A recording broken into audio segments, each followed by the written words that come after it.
There's a moment near the end of the year that almost every high capacity leader recognizes. It's not burnout, it's not discouragement, it's a crisis of calling. It's quieter than that. It's the moment when you're looking at the final stretch of the year and something in you says, I thought we'd be further ahead by now. You're still committed, still showing up, still leading with conviction. But the internal picture of the year doesn't quite match the energy you invested or the decisions you carried.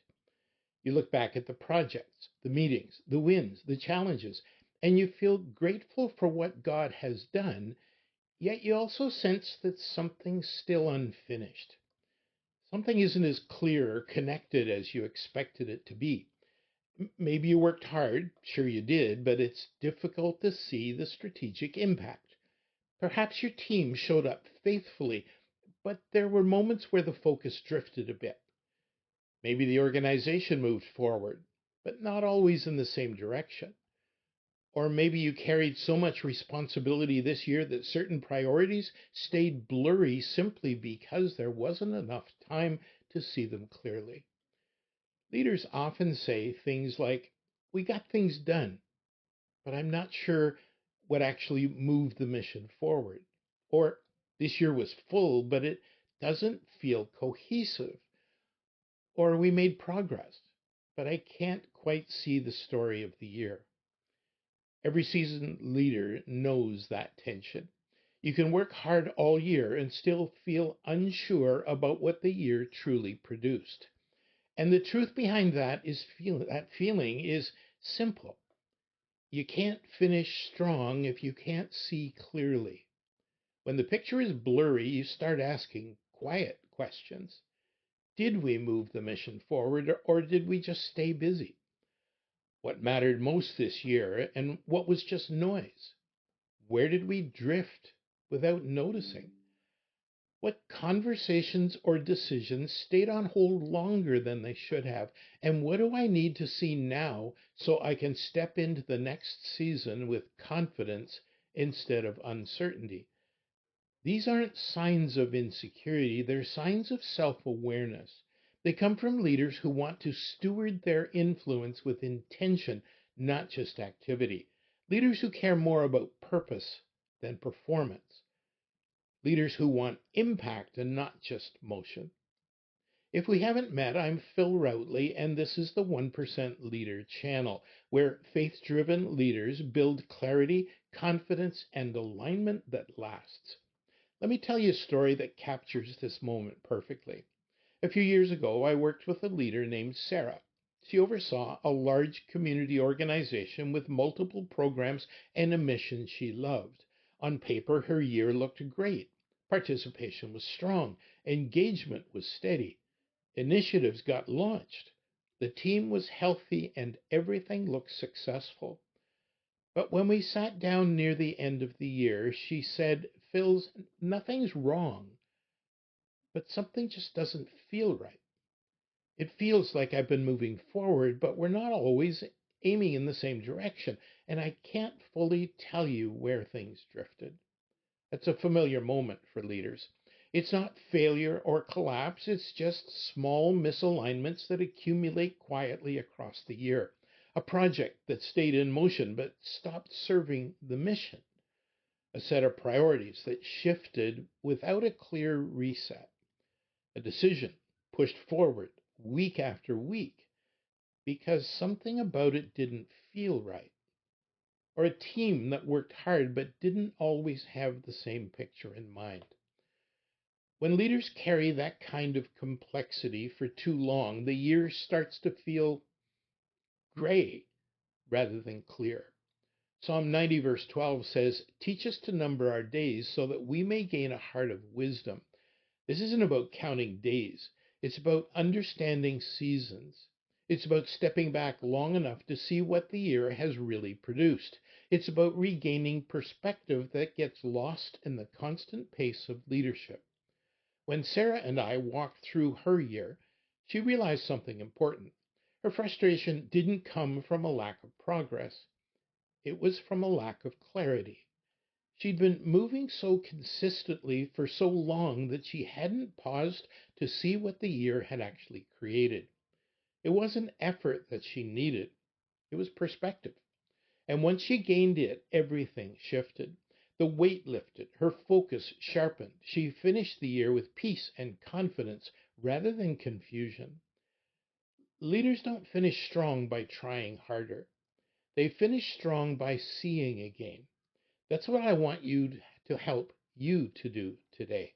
When leaders feel that internal tension at the end of the year, the instinct is almost always the same: push a little harder, add a few more meetings, try to squeeze in a couple more wins before the calendar resets. It's a natural reaction. High capacity leaders tend to solve uncertainty with effort. But finishing strong has very little to do with intensity and everything to do with insight. Most leaders aren't tired because they haven't worked hard. They're tired because they've carried too much without enough clarity. Effort without clarity does not create momentum, it creates weight. And the heavier leadership feels, the less perspective you have to see the year honestly. One of the most common mistakes leaders make near year end is assuming that the solution to drift is more activity, but the truth is the exact opposite. Drift increases the momentum, activity replaces alignment. Motion without meaning always feels heavy. You don't need more motion, you need more meaning. You need to see again. Let's talk about something most leaders never name. Drift doesn't usually come from failure.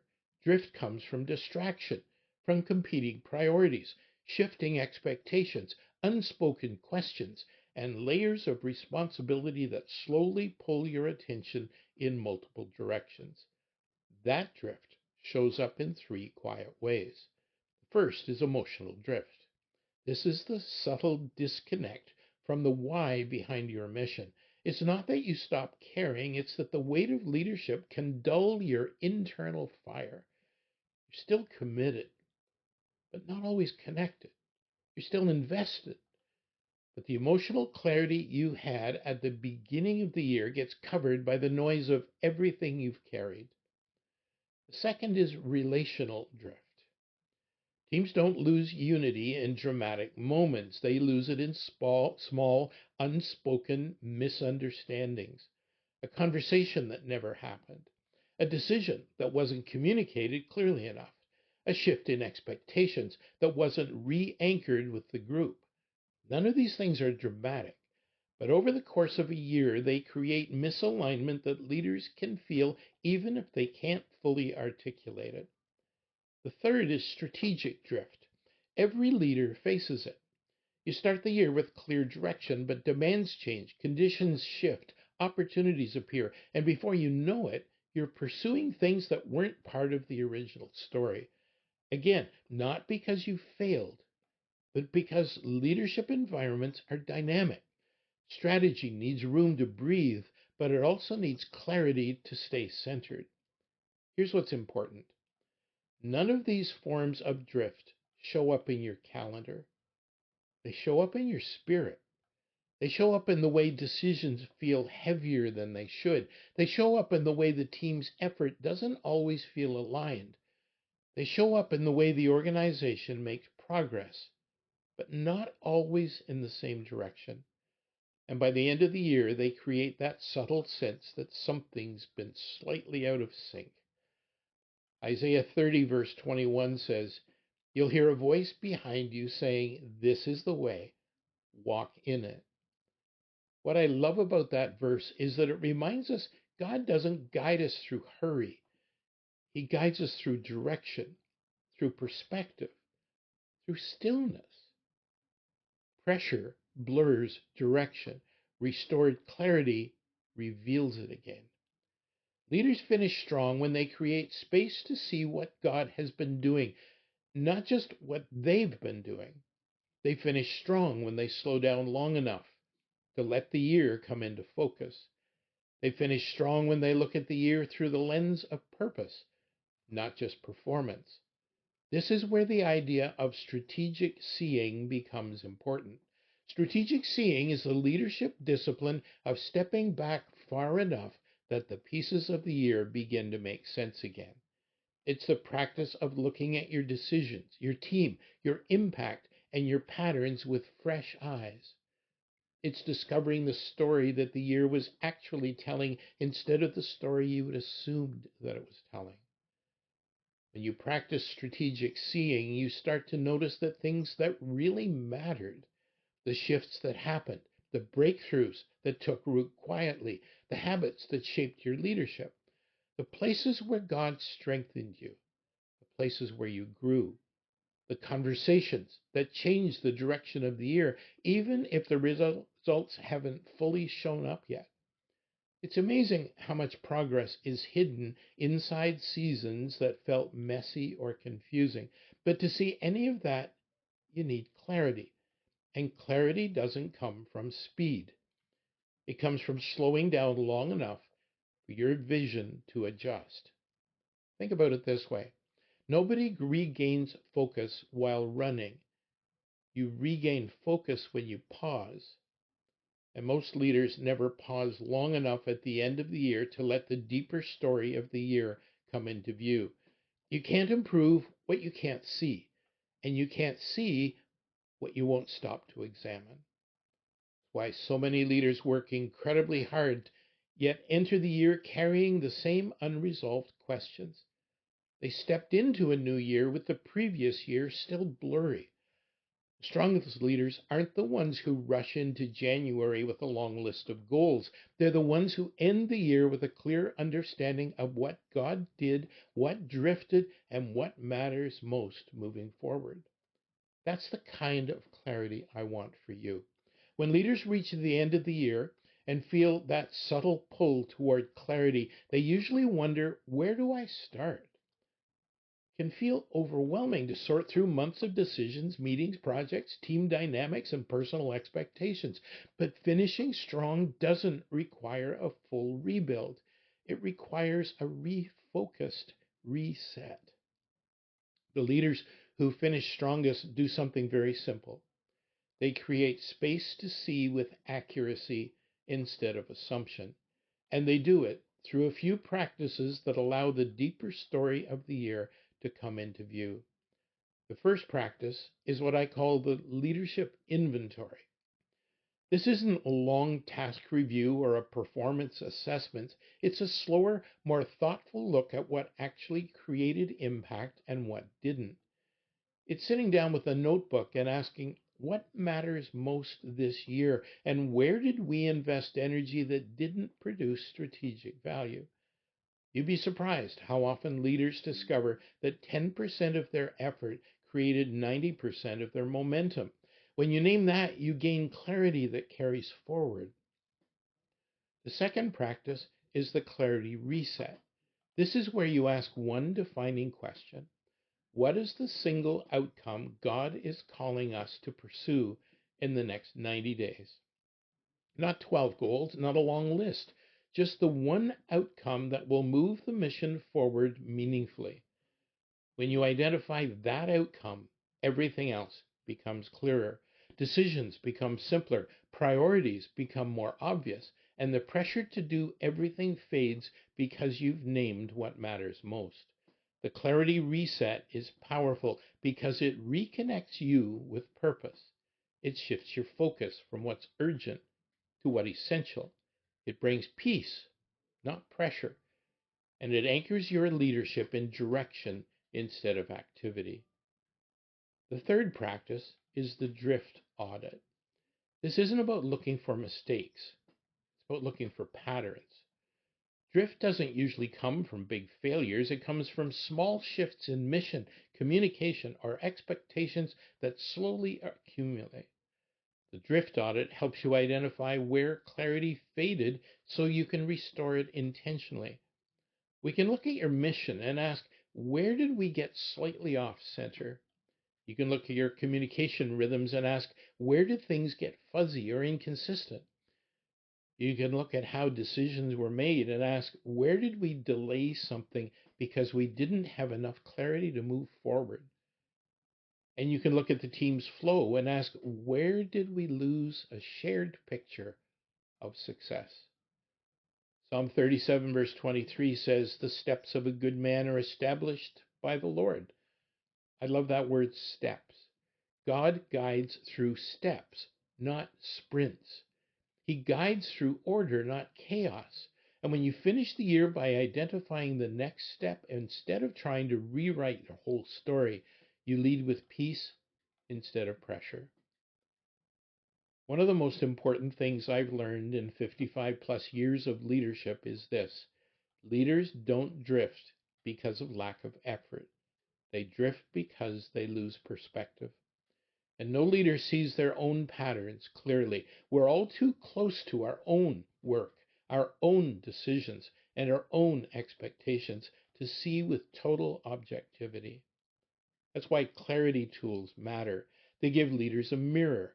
They reveal what's been happening beneath the surface. They bring language to what you've been sensing but haven't been able to articulate. That's exactly why I created the 1% Leader Executive Scorecard. It's a simple but powerful diagnostic that helps you see where your leadership is strong and where things have drifted. It doesn't judge, it reveals. It gives you a clear starting point so you can finish the year with confidence instead of confusion. What surprises most leaders is how quickly the scorecard brings clarity. When you see your patterns on paper, things that felt heavy suddenly begin to make sense. You understand why certain decisions were difficult. You see why momentum slowed. You recognize the places where alignment slipped. And once you see it, you can address it with calm and confidence. But clarity isn't something you should process alone. Leadership is too weighty for that. That's why I always offer leaders the opportunity to talk through their scorecard with me in the 1% Leader Impact Conversation. It's a private 45-minute conversation where we walk through your results, identify your next step, and help you enter the next season grounded and focused. There's no cost for that call. It's simply a space for leaders who carry a lot to think clearly again. I've seen leaders walk into that conversation with uncertainty and walk out with confidence, peace, and a sense of direction they haven't felt in months. If you're a leader who wants to finish this year strong, not through effort, but through clarity, I'd love to walk with you. You can comment impact or send me a message, and I'll share the simple steps to get started. As you step into these final weeks of the year, remember this: you don't finish strong by doing more. You finish strong by seeing more. When clarity returns, courage returns. When perspective returns, direction returns. And when direction returns, momentum comes back with it. So stay focused, stay faithful, lead with confidence, and remember, I'm always on your side.